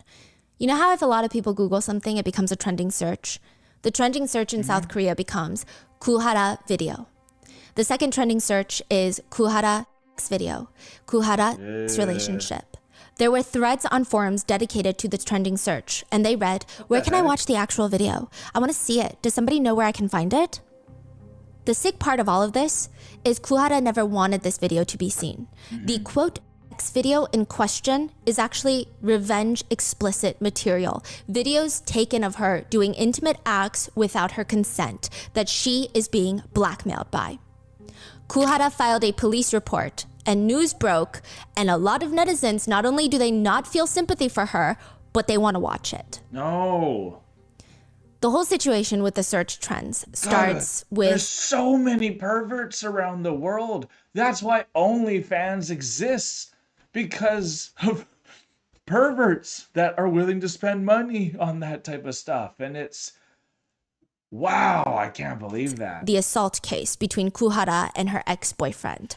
He's a hairstylist that we are going to be calling CJ. This all starts unraveling September 2018. This is from the beginning of the episode. And I'm going to tell you how it's reported, because during the unraveling of the situation, there were a lot of people switching sides. The tides just keep turning. Obviously, hindsight is 2020, but at the time, I think it's important to note the types of comments that Goo Hara is getting throughout this whole situation. Initially, reports start coming out that Goo Hara assaulted her boyfriend for breaking up with her. I will say, after this one singular report, Hara receives a lot of hate. Because, the only report there is, as of this point, is that she hit her boyfriend. But even then, some netizen comments are just questionable. They write pension, cigarettes, living together, violence. The answer's all there. She's crazy. She just dates nonstop. As if she cares anymore about what the news says about her. She's rich enough to own a building. Another reads, I heard she does drugs, so her boyfriend wants to break up with her and she goes to the extreme to get him to stay. But that same day, a second report is released, a very short one. This time it states that Goo Hara has reported to the police that this was a two-sided assault case. She told authorities that it was CJ that hit and kicked her first. The Gangnam police seem to agree with the fact that they both harmed each other, because the Gangnam police would later report, it appears both parties assaulted one another. Right. And this causes even more confusion amongst the netizens. There are a few groups of people now, people that support Hara. That's actually why I kind of want to wait to see, even though I'm sure y'all want to see the in the moment reflections on people. That's why this P. Diddy trial right now that's happening is so cool with Rotten Mango reporting it, and I want to get to them in order. But that's also why it's hard to watch these things in the moment, because you can make so many statements and conclusions without not all the evidence being there, and you can get pushed and pulled so far away. I remember so many people going to college who are like believers, and then so many times they kind of don't believe in God because of information they found, but then they start believing in God more because of information they found. So I kind of like to make my statement after the fact and to see how it goes, but I find it very powerful if people can still, while the information's coming out, have a clear mind and be able to report correctly as it goes on, because you can see how difficult it is to see what side to pick when there's so much influence from both sides too. People that support neither and think that physical violence is never okay, regardless of who started it and who ended it. And Yes. people who are questioning both parties' stories, saying, I personally don't understand the man. Even if she hit him, he basically tattled to the police. Was he not able to resolve it between the two of them? I feel like he's using her status as a celebrity against her. Some people start questioning if Hara's boyfriend even hit her. Why? Were they there? Why would they question if Hara was ever hit? Like, that's such a weird thing. Did they receive special anonymous sources? No. They said, let's be real. The boyfriend let her hit him. If he really wanted to beat her back, she'd be hospitalized right now. She doesn't realize how grateful she should be, but instead she's accusing him of assaulting her too. That's rough. If he really beat her, she'd be hospitalized and his life would be over. That's gender discrimination for ya. What? Soon, a third report comes out. This report states that Hara is... No, the reason why the girl should have more say in a dispute like that is the fact that traditionally men are more stronger, especially in the fighting, because of the upper body thing. So yeah, in a sense, the man is not going all in if they're having a domestic violence and there's a clear physical advantage, but that's not what's being talked about. Both things still happen here, so you can see where some of these angles are coming from. But that, again, that's why you don't want to make these statements, because a lot of these statements that sound rough have some form of reality in it. Again, that's why I think a man hitting a woman is a lot worse, even though I don't think hitting on either end is fine at all. But that's kind of, it kind of makes sense, and hopefully they figure that out. currently in the hospital. She's currently being treated for injuries sustained from the incident with She's her in boyfriend. the hospital. There you go. She's being treated. Almost immediately after that report is released, Hara's boyfriend CJ, the hairdresser, sits down with the news network to share his side of the story. He says, I didn't know that me calling the police for both of our safety would become such a big issue. Some of the news reports are reporting things about me that are just completely false without consent, so I decided to do this interview. I didn't break into Goo Hara's house. The passcode for the house is the day we met, and we were using the space together, implying that they moved in together, which is a huge implication in Korean society before getting married. I'm just shocked by the malicious comments. Currently, I'm unable to receive help from anyone. I don't know what to do. I'm also in pain physically and emotionally. Y'all better be bashing me for living with my girlfriend at the time, Alana, because if I'm not getting the hate, why are they getting the hate? If it's a crime to be the one to request a breakup, then it's my fault. However, it's not a two-sided assault case. We used to be lovers, but now we're separating with scars like this, and it just pains me. I may be a non-celebrity, but I hope that Hara herself will reflect back on this, apart from her status as a celebrity, and apologize to me. Jeez. For a day or two, the reports go silent. Then, Goo Hara's boyfriend does another interview. This time, he releases pictures of his bloodied face to news outlets. He has 2 scratches on his forehead and one above his eye. They're pretty deep, and they look pretty bloody. The article states he also has a 1.5-inch wound under his eyes, bruises and abrasions on his forearms, and a few injuries on his back. The injuries in the picture, I will say, do look intense, and of course netizens turn on Hara. Along with the pictures, Hara's ex-boyfriend gives another statement. He says, and again, this is his second statement, and we have almost no statements from Hara other than her stating that this was a 2-sided assault case. The ex-boyfriend tells the media outlets, I've never thrown a fist at anyone in my life. Moreover, I have never struck a woman like that. If Goo Hara got bruised, it was only through physical contact to calm her down when she hit and scratched me, and it was not caused by my fist or other violence. This is not true, I swear. He also complained that his wounds were so deep that it made social life quite difficult. Whatever that means. Regardless, a lot of netizens are upset with Hara. Some even argue that Hara had no injuries listed about her face. She showed up to the police station and she had no injuries on her face, but look at his face, he has injuries. They stated that if two people are violently assaulting each other in a domestic violence situation, they will go for each other's faces because it's a heightened emotions, which means because she has no scars on her face, he didn't assault her. Which is crazy. People are just exposing themselves as potential domestic abusers because what are you saying? Side note, at this time, Korean news... Oh my God. If there's no facial marks, there's no domestic violence because it's all passion and passion hits only the face. Oh my God. I mean, there's a bit of sense to that because when you do hit someone in passion, you're usually doing it to the face, but like, wow. Like she says, that is giving some admittance to potential domestic abusers themselves. So devastating when you admit yourself when you make comments as well, and that's also why people are going to look what you even say. Imagine if you get caught up and then you see some of the comments that you've put on other videos, it might catch up to you too. So be smart what you comment too. Outlets, one of them, they used this picture for the article, which is of Goo Hara allegedly assaulting her boyfriend, but the picture is from Goo Hara on a variety show, boxing another contestant, and it's a mid-action shot where she looks like she's about to punch the other contestant, and I'm sure it's all fun and games, like it's within the game parameters, like that's what she's supposed to do, but to use that in an article about domestic violence where it's questioned right now who the assaulter is crazy. That's ridiculous. I mean, like, if in the domestic violence there was a kicking incident, then all you need to do is show a picture of the person kicking a soccer ball. And now, look, she kicks things. Obviously, she kicked the guy. What type of reasoning is this? Questioned right now who the assaulter is crazy. Yeah. She could be a victim. She could be the pure assault. We don't know anything at this point, technically. But they use that picture of her. Other netizens speculated that the injuries on CJ are so bad, so strong, that no girl can do that. No skinny K-pop idol can do that. So that leads netizens to believe and openly speculate Goo Hara must be on drugs. Drugs give you superhuman strength. That's the only way you can inflict those injuries on a full-grown man. Oh my gosh. Goo Hara then releases her side of the story with dispatch. She does not come alone either. She brings her roommate. Let's call her Bella. They call her Mrs. B in the media files.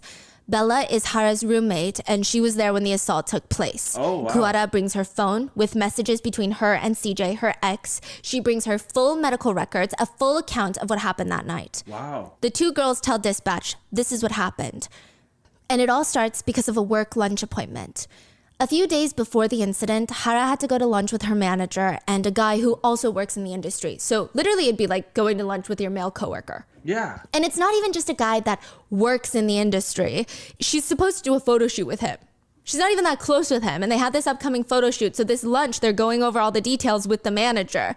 But Hara knows the minute she even mentions that another guy is going to be there, that it's not just her and her manager. It's going to be a whole thing. CJ is going to blow it up into some big deal and they're going to fight over it. And she just omits that detail. She tells dispatch, he's usually very good to me. He's caring, but whenever any guys come up, we fight. If I get a call from a close colleague or an oppa, he becomes very scary. He says things that shouldn't be said. I didn't want to fight because of that, so that's why I didn't tell him if there were going to be guys at that meeting. It was the same day. I just didn't want to cause any trouble that day. Bella butts in. He was suspicious of even all of her work relationships. He always checked on her by asking, who is he? What are you doing? And if she went drinking, he would say really harsh things, disturbing things that are difficult to hear. Hara would lie because she didn't want to fight, and the vicious cycle would just repeat itself. Actually, Hara once tried to break up with him, and she wrote a letter saying, let's just end it here. And he burned it in the restroom. In summary, the guy loses his mind if she's around another man, and he seems terrifying when he's mad, which is why Goo Hara tells him she's just going to lunch with her manager. He finds out. He finds out that there's another guy there, and instead of self-reflecting on why his girlfriend might feel the need to lie to him, he blows up.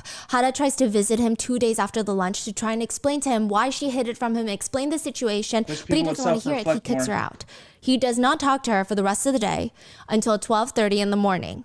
CJ gets drunk, shows up at Goo Hara's house. He gets in through the front door because he knows her house key code. Most Korean residences have a keypad instead of a key.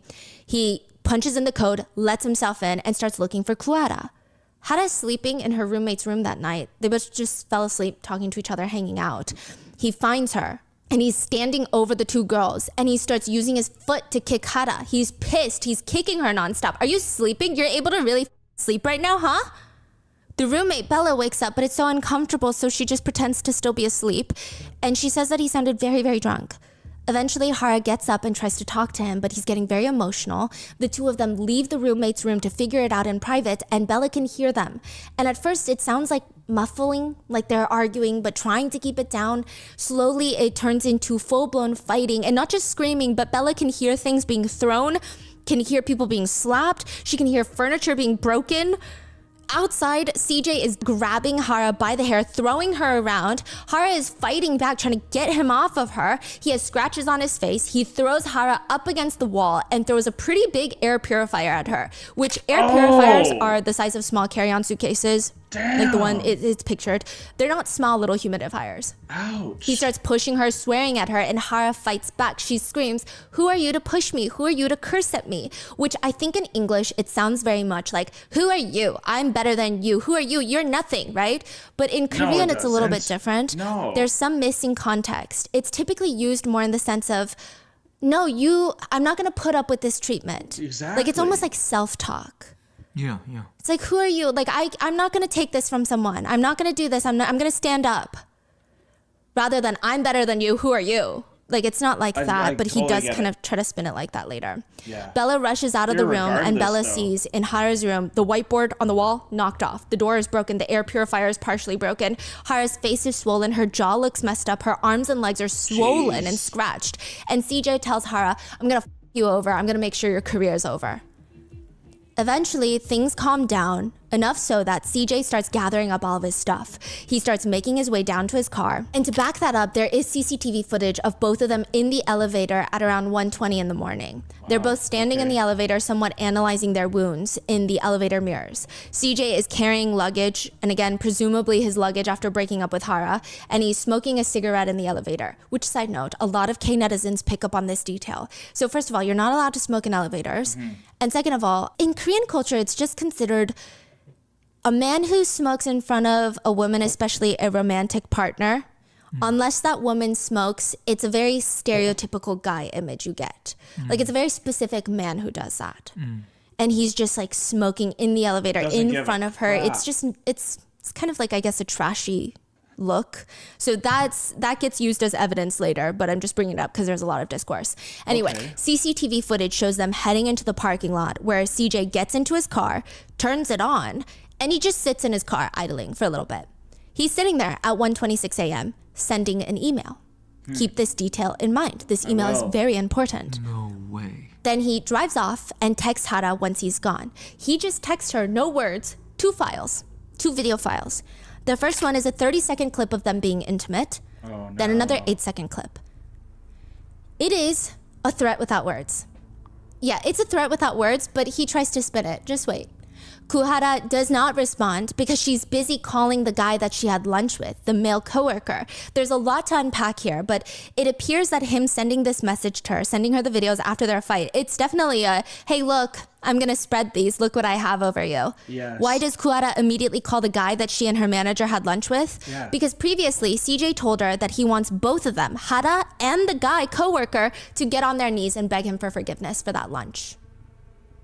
Goo Hara is trying to give this unhinged blackmailer what he wants because he's threatening her. But because she's calling this guy, she's not responding to his text messages. And every time CJ calls her, her phone has a busy tone and he texts her a few minutes later. You're like a real estate agent, unreachable. I'm wondering why I have to wait. You said to come, I can come to you. Never mind, my trust was broken because I can't reach you. So you're just gonna leave? You told me to make the call to the guy. You sure are on your phone for a long time. Squiggle, squiggle, like he's trying to make it very passive aggressive. Wait, so at this point, Goo Hara is trying to call the guy To come. to apologize to him? I'm sure she's trying to explain, and this would be like the world's biggest favor. And I'm sure as like a fellow industry professional, he probably would have. Yeah, because but that just shows how desperate she was. she even calls the head of her former agency, but it's like 2 a.m. No one's picking up. No kidding. She said, you told me to tell him the whole story so he would come and kneel. Yeah. Let's meet and talk. He said he's coming. He said he's almost arriving. Talk? I don't want to talk. Why should I talk? Like I said, I'll have him kneel before you. What difference would that make? You said that's what you want. CJ then sends a picture of a scratch on his forehead, and he continues to make sarcastic remarks. He also sends a photo of him calling her and she's not picking up. He texts, looks like you're busy. You said let's meet. I guess I'll just do my own thing from now on then. So sorry, do we know who he is? Oh yeah. He's Choi Jong-hoon. He's a hairstylist in Gangnam. His information is out there? Oh yeah. Is he So This Choi guy's a Jong-hoon from loser.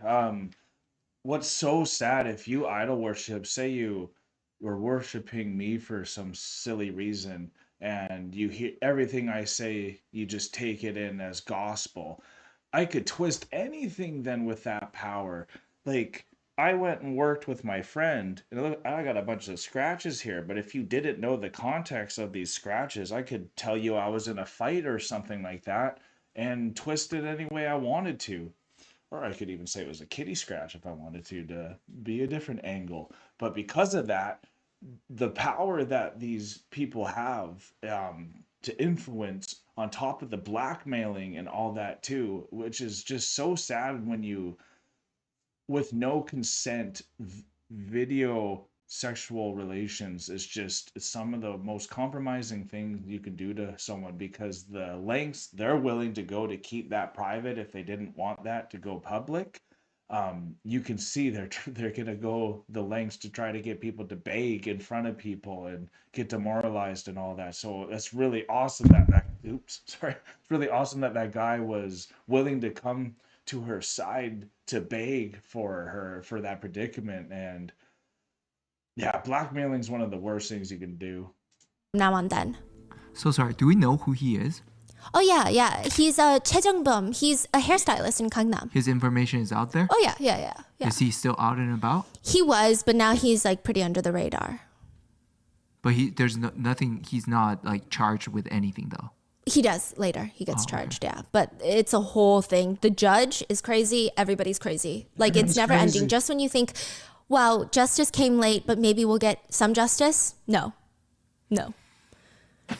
She texts, where are you? I'll come to you. He sends a picture of his face. Even if I wash my face, I can't go to work thanks to you. Oh, sorry. You're probably meeting that guy of yours. Sorry to interrupt your nightlife. I just wanted to ask you what I should do about my face. She doesn't respond. And 2 minutes later, he texts again. Hello, if you don't respond, I'm just going to go to the police.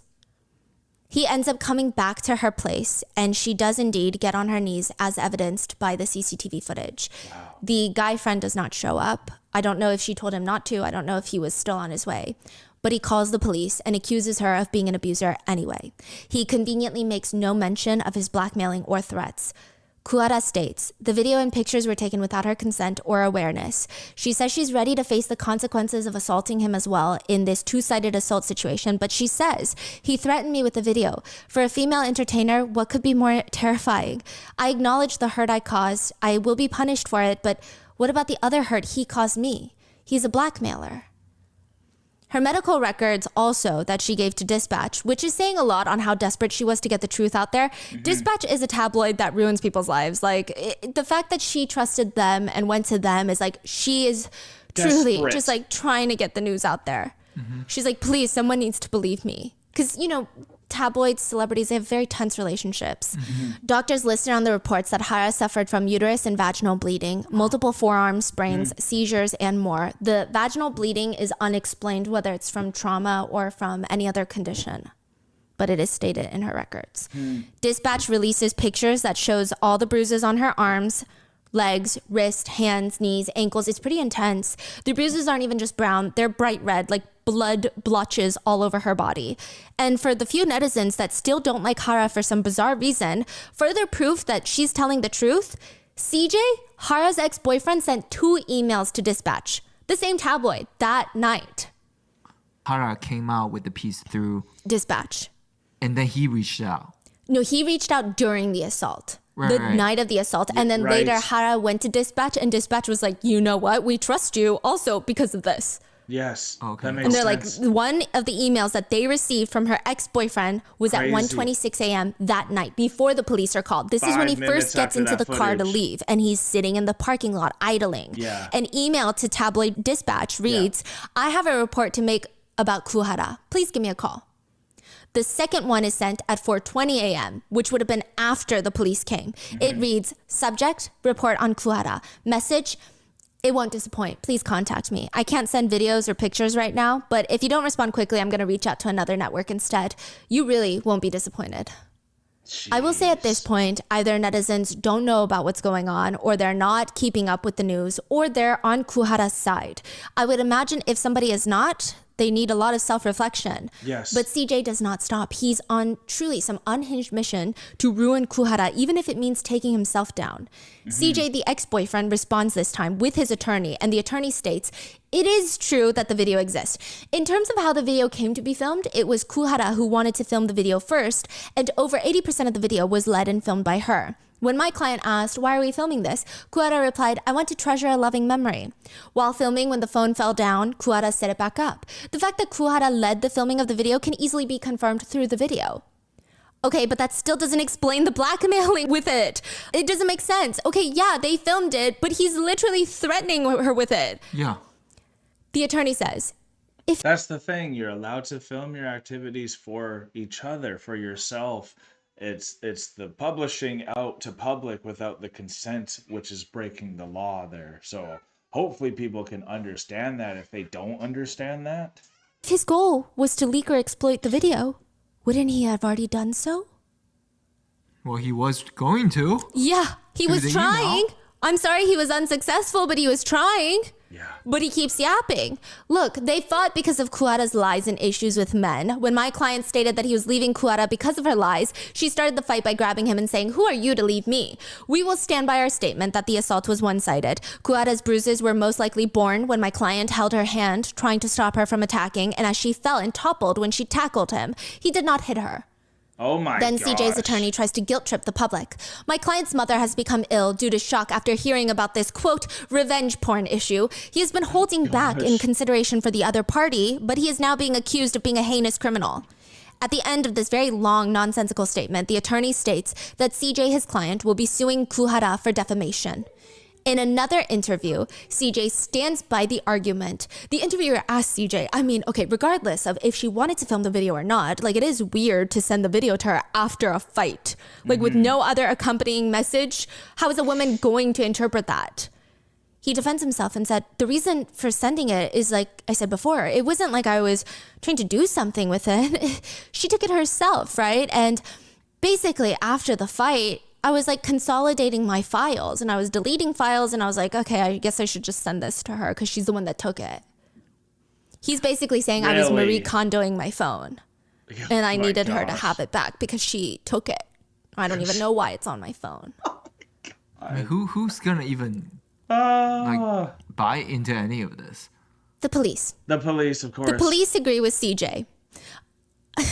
God damn. During the investigation, the police concluded initially they will change their mind, but they conclude that there is no definitive evidence that CJ was going to intentionally spread the video. He was no longer going to be investigated for violating the Sexual Violence Act, aka spreading sexual abuse through explicit videos, aka blackmail, or what used to formerly be known as revenge.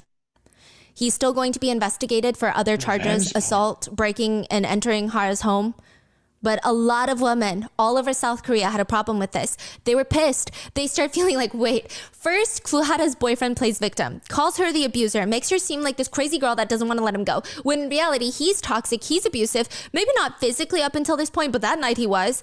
But so far, he's been mentally and emotionally abusive, making her so terrified that she can't even go to a work meeting without lying. Then he publicly shames her, and turns out he was the abuser, and he's blackmailing her with these revenge videos, but the police are not going to charge him with that because he only threatened her with it and did not explicitly tell her in words that he was going to spread it. Even though there are emails to tabloids that states that he has juicy information about her, how much more can a threat and intention be a threat and an intention? A petition was started by K netizens to strengthen the punishment for even the possession of revenge videos, regardless of whether or not it is distributed. The petition gained over 200,000 signatures in 5 days, which is really fast in Korea. And the prosecutors would somewhat listen. The new indictment would state, CJ used a cell phone camera to take pictures of the victim against her will, including her thighs, kicking and cursing at her while she was sleeping, pushing her chest with her hand, dragging her to the closet, kicking her in the stomach. When the victim clawed at the defendant's face, he threatened her by sending her a video via messenger, and he stated to her in person, I will end your celebrity life. So this whole incident will turn into a massive legal battle that lasts multiple years. But once the initial sympathy for Goo Hara dies down, her steadfast haters who literally have no job but to hate her, they come back out of the woodworks. They will use this situation to call her a boyfriend beater, call her ugly, and a liar. Wow. Goo Hara goes silent on social media for a while. And back in November, so a few months after, she comes back with an Instagram picture of, it looks like she's walking into a room and the room is called the crying room. So she takes a picture of the sign that reads crying room. What year was this, by the way? 2018. The caption reads, I'm in pain and I'm tired. A lot of her fans flood the comments. We'll be with you every step of the way. Please have strength. We're rooting for you. So a lot of her fans are becoming a lot more vocal now. But even after everything she's been through, there are still negative comments that read, difficult time, but she still has to update her social media. Crying room? Just stay quiet, you fool. If I were in her shoes, I wouldn't even care about updating social media or taking a picture of some crying room. I feel like she has a different brain setup than us. If you're sane enough to log on to social media and post a picture and write a caption, it's really not hard or difficult for you right now. 8 months later, in 2019, middle of 2019, two things would happen. CJ will make a formal apology on Instagram while the legal case is still ongoing. He writes, I want to sincerely apologize for causing so many people to worry. I wasn't able to respond to messages from friends, acquaintances, and people who love me because my KakaoTalk account was gone. I apologize once again for making so many people worry for so long and for causing disappointment. I want to live in repentance for causing such deep disappointment to my peers who trusted and worked with me and the people who supported me and my family. With this kind of heart and with the help and support of others, I've been able to open up a salon after all this time. I'm lacking in a lot of ways, but as always, I will do my best as a stylist. Signed, Choi Jong-hoon. Wait, God, he just got away. so he came out to promote his new business? Yeah. He used his apology, that's not an apology, to soft-launch his new hair salon. Oh, God. It was shut down. Yeah. That's Because good. What do you people, mean it was shut down? people were like, we're not going there. He had to close it down. Yeah. But around that same time, May 2019, Goo Hara posts on Instagram, I'm tired of pretending that I'm happy and everything is okay. I don't want to cause concern among other people. A few days later, she posts another Instagram picture with just a cryptic word. Goodbye. No. After seeing that, Hara's manager starts panicking, starts calling her, no response. They drive to Hara's house and find her unconscious and in critical condition. She attempted to self-exit. Thankfully, her manager rushes her to the hospital, and the comments under the articles about her attempted self-exit read, attention whore. She'll look back on this in a few years and cringe at herself. The true attention whores never actually die. They feel satisfied with the attention they get from it. No point in worrying about celebrities. They're all rich and live well. They only appear once in a while when they need attention. 2 days after the incident, Hara is basically forced to make a public apology. She says to the media and to the public, I'm sorry for causing concerns and causing a big deal. In terms of health, I am recovering. I had been in agony over a number of overlapping issues, but from now on, I will strengthen my heart and try to be healthy. And I'm sorry and thank you. I will overcome it harder and show you the best version of me. While all of this is happening to Goo Hara in 2019, reporter Kang is still going through all the USB files. So now the timelines have merged. Goo Hara attempts to self-exit. Reporter Kang is going through JJY's phones, and she's releasing a few little articles about Burning Sun, but like the full depth of Burning Sun is not uncovered yet. She's deep in trying to figure out who the police official is, because there's clear evidence in the chat rooms that they know someone in power that's pulling strings for them. One chat reads, and this seems from context clues to be about maybe a drunk driving issue, from Choi from FT Island. He texts into the chat, I got a call earlier from Yongsan, the police station. What do they say? The officer in charge of my case wished me a happy birthday. Ha ha ha. Another text read, some came in and took a shitload of photos of the interior of Burning Sun yesterday and snitched on us. But the police prosecutor general said they're snitching because they're jealous, so don't worry about it. He's gonna sort it all out for us, hee hee. Wow. Reporter Kang, she's already released a few articles about the chat rooms, but right now, finding out who their inside connection in the police is the most important part. It's such a crucial part of the investigation. They can't go to the police with the evidence of the chat rooms until they figure out who these officers are and which departments are involved. Because if they hand over the evidence now, the police might just cover it up. Exactly. There's too much on the line to take a chance like that. In 2019, reporter Kang is sitting there pulling her hair out, trying to figure out who this police officer is, when her phone rings. Hello? There's a soft voice on the other end. Hello, reporter Kang? This is Goo Hara. A K-pop idol reaching out to a reporter is unheard of. And for what? To help. Goo Hara said she wants to help. Hara tells reporter Kang that she read the articles recently released about Seungri, JJY, and Choi. She knew them. They were all friends at one point, and they used to come over to her house and hang out. And she didn't realize at that point, but she does remember now seeing some things on their phone, and it just was weird. Like, I don't think she saw anything crazy, but she was just like, I don't know, the vibes were weird. And I guess with your articles, it just clicked. And I do think something is going on. I think you're right about it. Reporter Kang had never had a K-pop star talk so frankly with her. Usually their image is so tightly managed, they don't speak without attorneys or without a prepared statement they don't deviate from. Maybe it's something in Hara that makes reporter Kang just trust her. Because technically, she could have been told by the guys to call if they're all friends. But reporter Kang trusts her, and she says, to be honest, Hara, I am not getting anywhere with this case. No one's taking my calls. Hara is quiet and says, well, I want to help. I don't know how much of a help I can be, but I want to help. There is something Hara can do for reporter Kang. She needs a name. The name of the police official. It's never mentioned in the messages. Clearly, reporter Kang can't ask the police. She can't ask sources without tipping these involved off. She can't ask the parties involved, obviously, like they're going to tell her. She tells Hara, in the Kakao messages, they keep referring to a police contact that makes their problems magically go away. Someone they call the police prosecutor general. He helped with drunk driving charges and other fines, just making them vanish. Can you get me the name of the police official?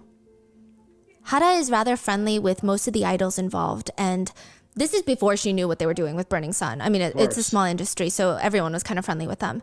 But she was actually pretty good friends with Choi from FT Island, who is also involved in the chat rooms. They were close even during their training days, and likely they probably trauma bonded through what they had to go through to become idols. And I'm sure Hara, even after what she went through with her own situation with her ex-boyfriend, she likely has a lot of sense of feelings of betrayal for what Choi is accused of doing at this point, because this is her friend. He's a good friend that's accused of committing very similar acts to what her boyfriend did to her. It's a lot to deal with, but she tells reporter Kang she's gonna get Choi on the phone and they can record it. Hara manages to get Choi on the phone and tells him, she doesn't lie to him, she doesn't secretly record him, she convinces him to tell journalist Kang what he knows about the police official. She tells him, I can help you, tell the reporter everything you know. Reporter Kang speaks. It appears he's someone very high up. Choi says, yeah, we actually met once and played a round of golf together. I heard he's currently at the presidential residence working for the president. He did work for the police. It's a police officer named Yoo Kyung-gun. Side note, I don't want anyone to think Choi messed up, but here he is willing to talk to a reporter and maybe showing remorse. No, it's very clear Hara is the one that made him admit it. Yeah. Reporter Kang was able to record the conversation, and this was the big break in the case. Wow. Kang's reporting on the police officer with connections to the president's office that's helping out K-pop stars who are under investigation for crazy crimes.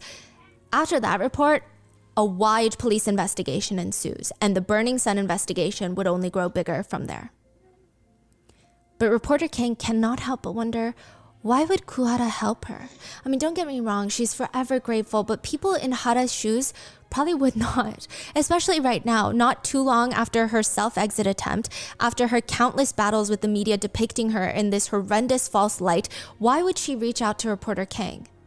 To have someone in the industry, the inside world, calling a reporter who's in the middle of bringing so many of those people in that industry down, that's a big deal.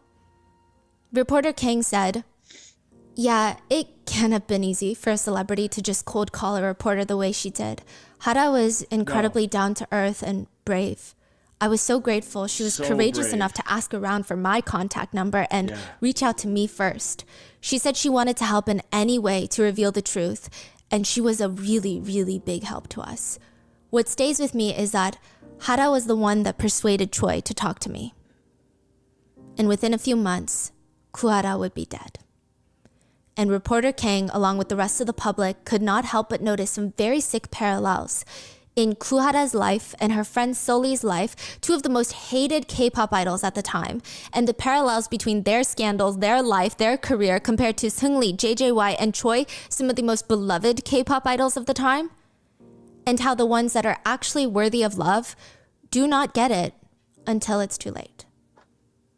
This is part 1 of this episode. Part 2 will be uploaded on Sunday, where we will cover the new updates of Burning Sun, how all the guys are trying to make a comeback, and the deaths of both Sulli and Goo Hara.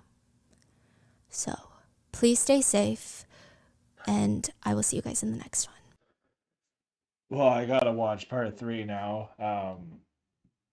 Oh my gosh, that was a lot at the end there.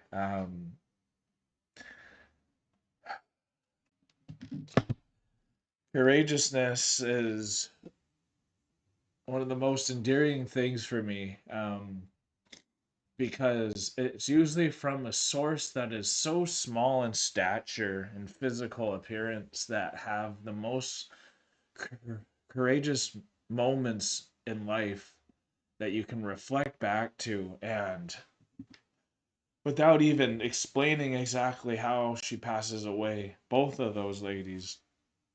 um God, part 3 is gonna be really hard for me. Just knowing that moment and that phone call was just so goosebump inducing, and just it was so cinematic that real life really is, it's so it's so magical, because in the harshest moments, in something like having this sex trafficking ring and these K-pop idols that then get burnt to the ground from their image once the real news comes out, there's glimpse of light that shine through all this darkness that makes life worth it. Because if you have people like Choi Hara, um, that's what makes life worth living, because you know there's people that are looking out for you. And that's really, I think, the story that I'm taking out of this. I think this is why Rotten Mango and journalism exists, is because it's to reflect on life itself, the harsh reality, but then also the path that you can take and why it's so difficult and so few take it. This lady waited 3 years on the information she had to start the case itself, but then needed someone in the industry knowing these people intimately, to then come to her to make the final dot, to make the kill shot of this court case. It's incredible. And to know that they're going to try to make a comeback after their only couple years in jail now too, makes it very intriguing to see part 3. So please let me know what your thoughts was for this reaction, the first time you saw part 1 and part 2, and how excited you are to see reaction for part 3 of The Burning Sun. I totally understand why this is all connected as well now, and this was a really interesting solo type of a story that got to focus on this courageous girl, and honestly the other girl too. And I'm sorry, I'm just not very good at remembering the Korean names yet, and I will do myself a favor to make sure I ingrain all that before part 3 as well, because that's a lot of info to take in. I was holding as good as I could until the end there, y'all, but as you know, once that pinnacle story moment came in with the perfect music that Rotten Mango kind of puts behind the storytelling as well to accentuate the emotions, it's really, you can see why she's the best at what she does. Again, we're going to be doing part 3 of this, the Itaewon Halloween tragedy, I think it was called. So look forward for that as well. And I will then be trying to catch up on the P. Diddy trial reactions as well. So thank you all for being here today. And if you have not hit the like button or subscribe yet and you are still here, please consider doing both. It really, really helps the channel, and we have a lot more of these episodes coming down soon too. We are now exiting the rabbit hole, folks. Peace and love. God bless y'all.